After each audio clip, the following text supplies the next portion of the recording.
Oi gente, tudo bom com vocês? Meu nome é Isabela Araújo, esse aqui é o Alternative Books e hoje a gente vai falar de um dos livros, gente, que se esse aqui não foi um dos melhores livros que eu li em 2020, ele chega muito perto de ser um dos melhores livros da minha vida e etc, porque eu amei esse livro de paixão, que é o Memórias Póstumas de Brás Cubas, do Machado de Assis. Gente, esse livro aqui é tão fantástico que eu tive que dissolver ele aqui em todo o meu ser pra trazer resenha aqui pra vocês, porque eu li esse livro aqui faz muito tempo, gente. Eu já li esse livro há 2 meses, 3 meses por aí, e mesmo assim, esse livro aqui, gente, ainda não consegui digerir ele. Não sei se vocês estão percebendo, eu tô um pouquinho mais eufórica do que o normal fazendo essa resenha, porque realmente esse aqui é um dos meus livros favoritos da vida. Ele já entrou pro hall de favoritos e assim, ele não vai sair mais de lá. Eu não sei vocês, mas toda vez que eu escutava o seu Machado de Assis, eu já pensava que era uma coisa de outro mundo. Eu já pensava que era chato, já pensava que era ruim. Mas assim, gente, quando eu li a primeira página desse livro, eu fiquei encantada. Há algum tempo hesitei se deveria abrir essas memórias pelo princípio ou pelo fim. Isto é, se poria em primeiro lugar o meu nascimento ou a minha morte. Suposto o uso vulgar seja começar pelo nascimento, 2 considerações me levaram a adotar diferente método. A primeira é que eu não sou propriamente um autor defunto, mas um defunto autor, para quem a cama foi outro berço. A segunda é que o escrito ficaria assim mais galante e mais novo. Essa seleção de palavras aqui é uma das seleções mais famosas da língua brasileira, da língua portuguesa, né? E acredito que todo mundo já tenha escutado essa frase em algum lugar. Essa frase ela é tão emblemática a ponto de você saber do que ela se trata, até se você nunca tiver lido o livro, porque todo mundo conhece essa frase. Então vejam o poder de um autor ao ponto de criar uma frase tão emblemática para que todo mundo conheça ela antes mesmo de ter lido o livro sequer, né? Então vamos começar um pouquinho com a história do realismo e por que ele se encaixa tão bem com essa história, gente. Realismo, para quem não sabe, é um movimento literário do século XIX. Se eu não me engano, ele é do final do século XVIII para o começo do XIX. E aí depois surgiu o naturalismo, o simbolismo e o realismo, com certeza é uma das minhas escolas literárias favoritas. Junto com o romantismo ali estão pau a pau, mas ela é uma das minhas escolas literárias favoritas. O realismo, ele vai tratar da sociedade como um todo. Ele não vai se preocupar só em fazer historinhas de amor, como no romantismo fazia. Ele vai, a partir daquele momento, observar, encarar, estudar a sociedade de fato. Então ele vai tratar de temas que antes eram muito pouco lidos pelas pessoas que liam os romances, né, que geralmente eram as mulheres. Ele vai tratar de temas que são problemáticos da sociedade, como adultério, como corrupção, como escravidão também é um dos temas muito abordados por esses escritores. Então, o realismo ele vai tratar de temas que peguem na ferida da sociedade brasileira daquela época. E com esse livro aqui não foi diferente. O Machado de Assis, nesse livro, ele trata muito sobre adultério, sobre traição, sobre a escravidão, mas a escravidão aqui no livro, ela realmente não tem nenhum ponto de fala do autor. O autor não se posiciona contra a escravidão e nem a favor, ele só retrata o que acontecia, porque querendo ou não, os autores, né, no geral, eles tinham que se manter, falatório, né, gente, eles tinham que se manter. O Machado de Assis, ele se pronunciou contra a escravidão em muitos outros poemas, em muitos contos, em muitos ensaios, mas nunca com o nome Machado de Assis, sempre com outros nomes para que ele não fosse afetado pelo seu posicionamento e que ele conseguisse viver na sociedade de maneira tranquila, né? Então, até se eu não me engano, teve até uma coletânea que fizeram agora, chamada Machado de Assis Afrodescendente, muito boa coletânea, que vai tratar justamente desses textos que o Machado de Assis escreveu sobre a libertação dos escravos e para que ocorresse a alforria, né, de todo mundo. Porque o Machado de Assis, se vocês não sabem, ele era mulato. Gente, me perdoem o uso da palavra mulato. Eu sei que a palavra não é utilizada mais hoje em dia para definir uma pessoa negra de pele clara. Então, me desculpem o uso da palavra, mas Machado de Assis ele era neto de escravos também vou corrigir isso. E ele era uma pessoa negra de pele clara. Mil desculpas. Ele era filho de escravos libertos. Então, o Machado de Assis sabia muito bem como era a vida de um escravo, ele sabia muito bem como era o sofrimento das pessoas que ainda eram escravizadas. Sem contar que ele pertencia a uma classe média extremamente irrisória do Brasil, gente. A classe média no Brasil quase não existia na época de Machado de Assis. E ele fazia parte dessa classe média, porque nem era rica, não nadava em dinheiro, eles não tinham condições de vida, mas eles pelo menos eram livres, eles pelo menos podiam ter algum subterfúgio para trabalhar. Então, o Machado de Assis, ele sempre, quando ele aprendia as coisas, ele era autodidata. Ele sempre teve uma facilidade para lidar com as palavras desde pequeno. E ele começou como tipógrafo do Manuel Antônio de Almeida, que foi o cara que escreveu o Memórias de Milícias, que eu mostrei para vocês já em outra oportunidade aqui. Inclusive, vai estar aqui no card se vocês quiserem ver a resenha. Pra gente começar agora a falar um pouquinho da história do livro Brás Cubas. Nessa história aqui, gente, o Brás Cubas, ele vai contar sobre todas as suas memórias, ou seja, ele vai contar desde sua infância até a sua morte novamente, porque a morte é como ele começa, né, a história. Ele começa falando um pouco sobre como foi o enterro dele, sobre como ele morreu de fato, o que foi que ele viu antes dele morrer, e essa é uma das partes mais engraçadas do livro. Eu ainda fiquei surpreendida um pouco com essa parte. Foi uma das partes mais fortes assim pra mim, porque eu sou muito sensível quando se trata de falar de assuntos de morte, etc. Então eu um pouquinho baqueada com essa parte do livro. E aí depois ele vai contando sobre a sua adolescência, sobre a sua criancice. E, gente, Brás Cubas era um belo não faz nada. Eu não sei se vocês conhecem a figura do faz nada, mas era aquela pessoa que nem faz nem cheira, sabe? Ele tanto existe como não existe. Era o nosso Brás Cubas. E a todo momento, como você vê ele falando de coisas assim, por exemplo, passagens da Bíblia, passagens gregas, passagens romanas, ele fala muito sobre história nesse livro. E por você ver todo esse conteúdo que ele adquiriu durante a sua vida, a gente pensa, nossa, como ele é inteligente. Imagine se você fosse um burguês do século XIX e não tivesse nada para fazer o dia inteiro, você só ficar sentado. Você literalmente saberia tudo isso que ele sabe. Então, não se deixe enganar pelas palavras bonitas de Brás Cubas. Brás Cubas, na verdade, ele é uma pessoa que nunca fez nada de interessante na sua vida, além de gastar o dinheiro do seu pai. Ele é basicamente o playboyzinho do século XIX, tá certo, gente? Então, o que acontece? Durante a história, a gente vai vendo o desenrolar desse personagem. A gente vai vendo o quão mesquinho e arrogante ele vai se tornando ao longo dos anos. Como, por exemplo, ele se mostra numa cena onde ele encontra um amigo de infância chamado Quincas Borba, que inclusive tem o livro do Machado de Assis chamado Quincas Borba. Não sei se tem ligação com isso, se tem ligação com esse livro aqui, se é um spin-off. Mas se for, acho que vai ser muito legal, né, a gente saber da história do cara.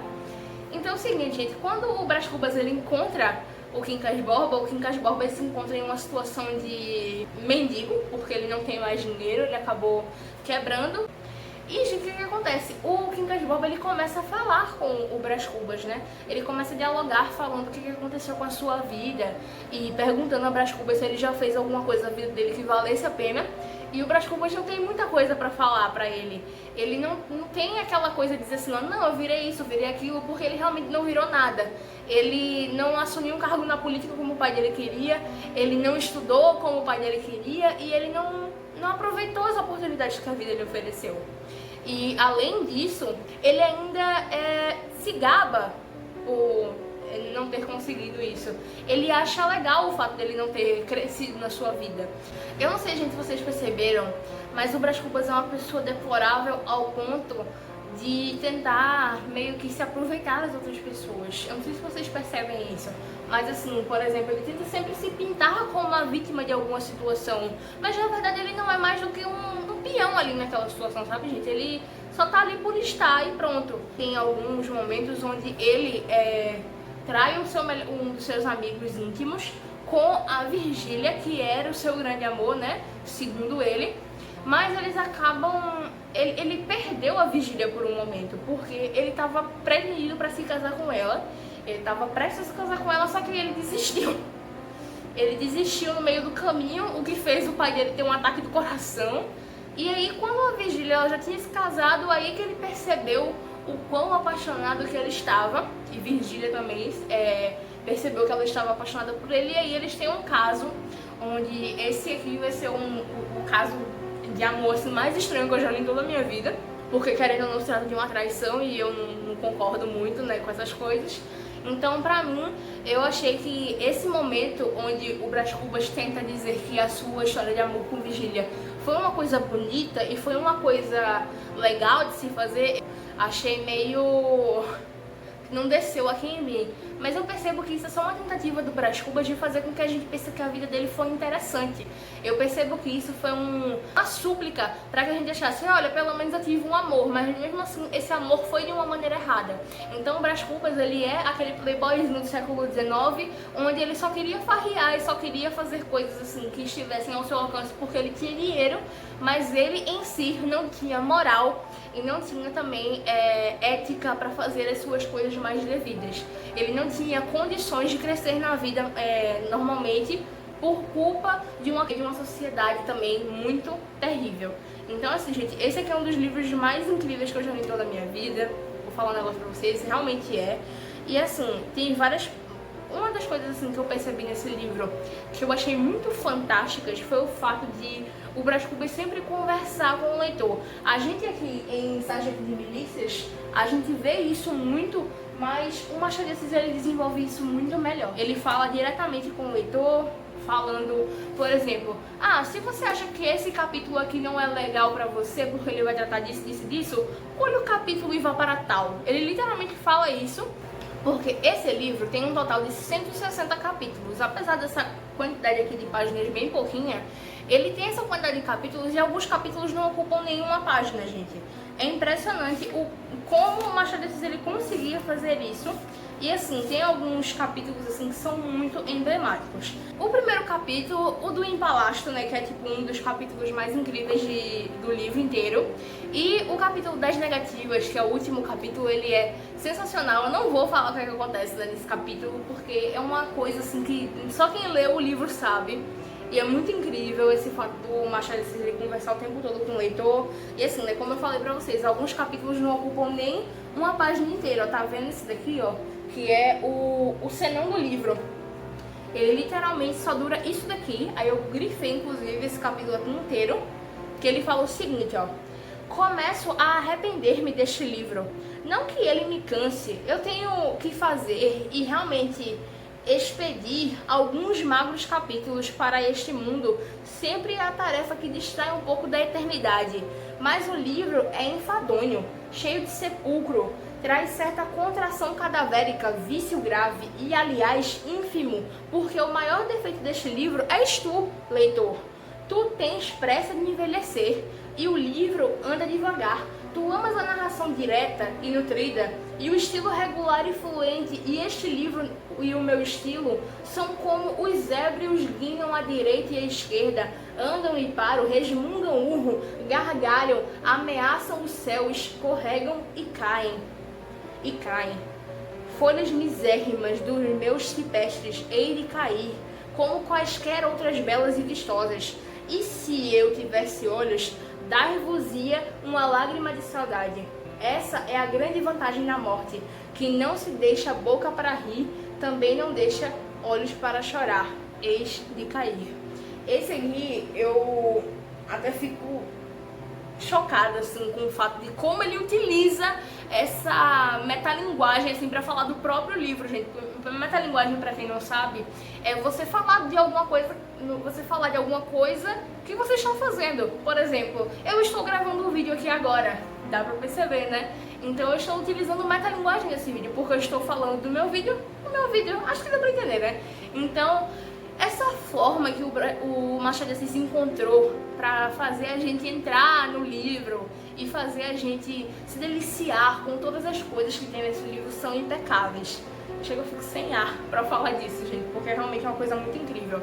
E assim, se você ainda não leu esse livro, o que é que tu tá fazendo da tua vida e que tu não leu esse livro? Sério, gente, esse livro aqui é um dos livros mais incríveis da literatura brasileira. Eu falo isso com todo o gosto da minha vida. Esse livro aqui, ele vai trazer muitas lições pra tua vida.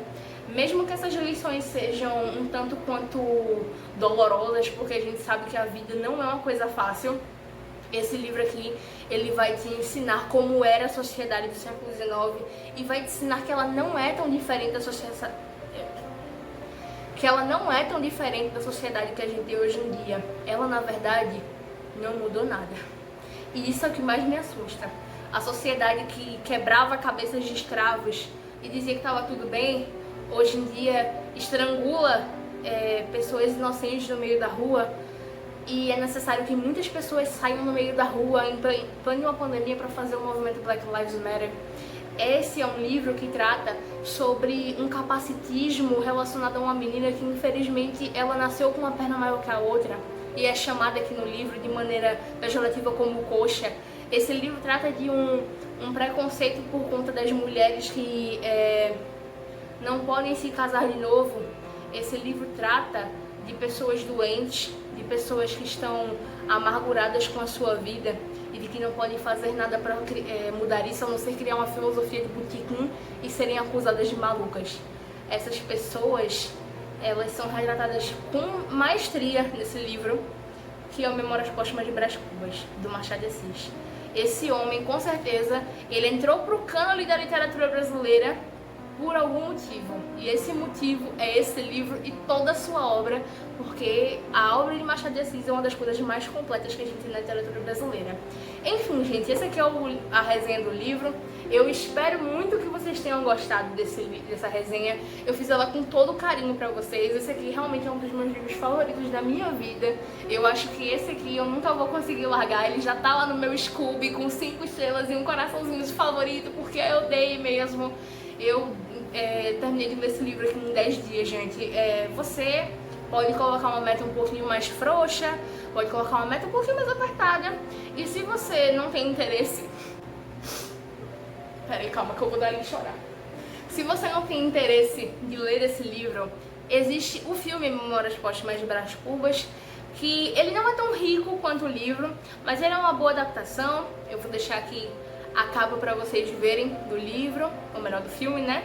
E essa minha edição aqui, né, como eu já tô aqui cadelinha da Moderna, essa aqui, minha edição, é da editora Moderna, tem ótimas notas de rodapé, mas a gente também tem desse livro várias outras edições que são muito bonitas, são muito, assim, gente, desculpa, essa aqui da Moderna, ela é legal, ela tem notas de tradução muito boas, mas a capa dela não se compara com essas edições aqui.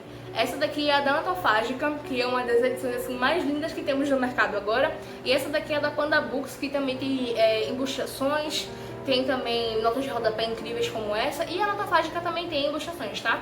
Só que a Antofágica é um pouquinho mais cara porque ela tem apresentações, tem pós-fácios e também tem... como é o nome, capa dura, então ela é um pouquinho mais cara. Mas assim, todas essas edições aqui que eu recomendei pra vocês são confiáveis, então vai na fé que essas aqui são boas. Eu vou deixar os links pra compra aqui embaixo. E, gente, por favor, leiam esse livro. Esse livro eu sei que vai ser um pouquinho cansativo quando você começar a ler, mas quando você pegar o jeito e quando você perceber que Machado de Assis não é tão difícil assim, você vai amar, assim como eu amei. Um beijo pra todo mundo que assistiu até agora. Não se esqueça de se inscrever aqui embaixo, de clicar no gostei, de divulgar esse vídeo pros seus amigos que vão fazer vestibular. Me sigam nas redes sociais, eu tenho um Instagram só pra falar de livro, tá bom? Então assim, né? Sou lá falando de outros livros que não sejam só de vestibulares. E é isso, gente. Eu espero que muitos tenham gostado do vídeo. Um beijo e até o próximo!